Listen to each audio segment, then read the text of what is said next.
الصندل ده صندل مصنوع بمنتهى الدقة والمهارة. ايه ده مصنوع من سلوك الذهب. ده مصنوع بأحجار كريمة ونادرة كمان. اكيد صاحبة الصندل ده أميرة. مش ممكن حد يعمل صندل بالفخامة دي إلا عشان أميرة. وأكيد جميلة كمان، مش زي اللي شفناهم في الحفلة، كلهم دمهم تقيل، جايين علشان يتجوزوا الأمير وبس، مش عشان يعرفوني أنا شخصيا. وأكيد ربنا بعتلي الصندل ده رسالة من السماء بعد الإحباط اللي شفته النهاردة. يا ترى شكل الأميرة دي ايه يا مولاي؟ ندور على صاحبة الصندل يا مولاي. وتفتكروا هنلاقيها؟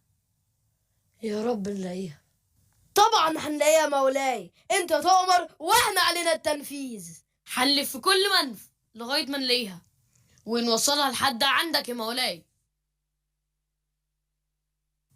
يا فتيات منف الجميلات، يا فتيات منف الجميلات، الأمير بيدور على فتاة جميلة تقيس فردة الصندل. الأمير بيدور على فتاة جميلة تقيس فردة الصندل ده. لو فردة جت على مقاسها هيتجوزها في الحال. لو الفردة دي جت على مقاسها هيتجوزها في الحال.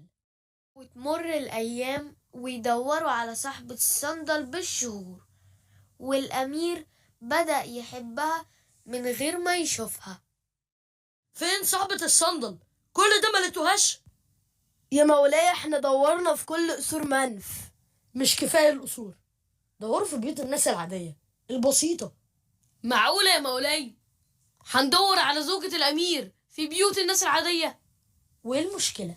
هو أنت فاكر إن الحب والأخلاق موجودين في بيوت النبلاء وبس؟ دي سنة الحياة يا مولاي، الأمير يتجوز أميرة. أنا عايز أكسر القاعدة دي. الحب ممكن يكون موجود في أي بيت. أنا حاسس إنه هي دي اللي ربنا بعتها لي، حتى لو مش من قصور النبلاء. تحت أمرك يا مولاي. دوروا في كل البيوت حتى لو على أطراف المدينة، والمرة دي أنا هنزل معاكم. طب والملك والملكة هيوافقوا؟ ملوك مصر القديمة من أعظم ملوك الأرض وأكثرهم عدل وحكمة.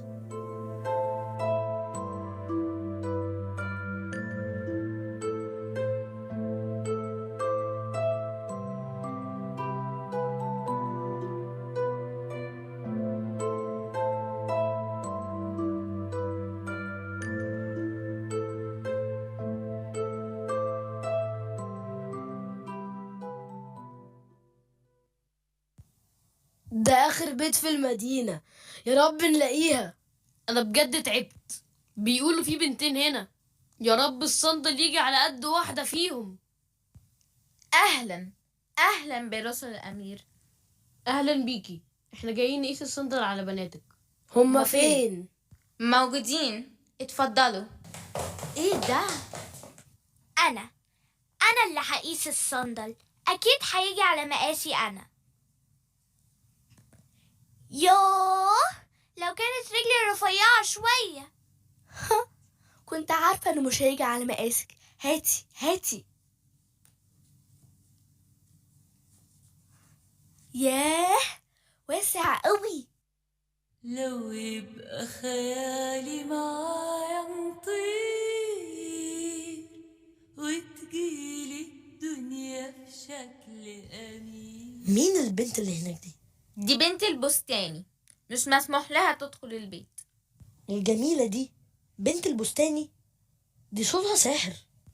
معقولة هتخلوا بنت زي دي تقيس صندل بالفخامة دي؟ ده الأمير ممكن يقطع رقبتكم. لو سمحتي ملكيش دعوة. تعالي، ممكن تقيس فردة الصندل دي؟ إيه ده صندلي، أنت لقيته فين؟ الحمد لله يا رب، الحمد لله. كده أمي راضية عني. انتي مجنونة؟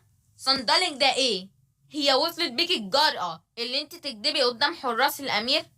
مش قلتلك بنت البستاني وكمان كدابة؟ ممكن تسكتي شوية؟ أنا مش فاهم إزاي ده صندلك؟ ده صندلي، أمي اديتهولي قبل ما تموت وقالت لي إن هو هيكون تمامة الحظ بتاعتي، وكان المفروض ألبسه في الوقت المناسب. ويا ترى لبستيه في الوقت المناسب؟ للأسف لأ، لما جيت أطلعه عشان أقيسه ظهر صقر في السما وأخد فردته وطار بعيد. ده من حسن حظي أنا. انتي كدابة. لو فعلا ده صندلك هاتي دليل عن كده.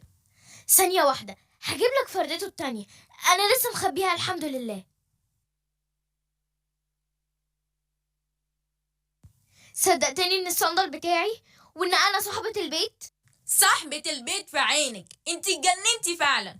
هي مرات أبويا وبتعاملني فعلا كأني بنت البستاني. تحية لمولاي الأمير. مولاي الأمير؟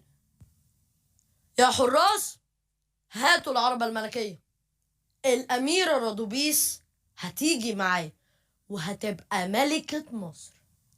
إيه؟ إمتى؟ إزاي؟ أنا؟ بجد يا مولاي دلوقتي؟ أيوة يا أطيب بنات منف. وأنا كده بلبسي ده وشعري المبهدل ده؟ هتقعدي جنبي بلبسك ده وصندلك الذهبي ده علشان الناس كلها تعرف إن الطيبة والأخلاق أهم من الشكل. وهقدمك لشعب مصر يا ملكة مصر. تحت أمرك يا مولاي.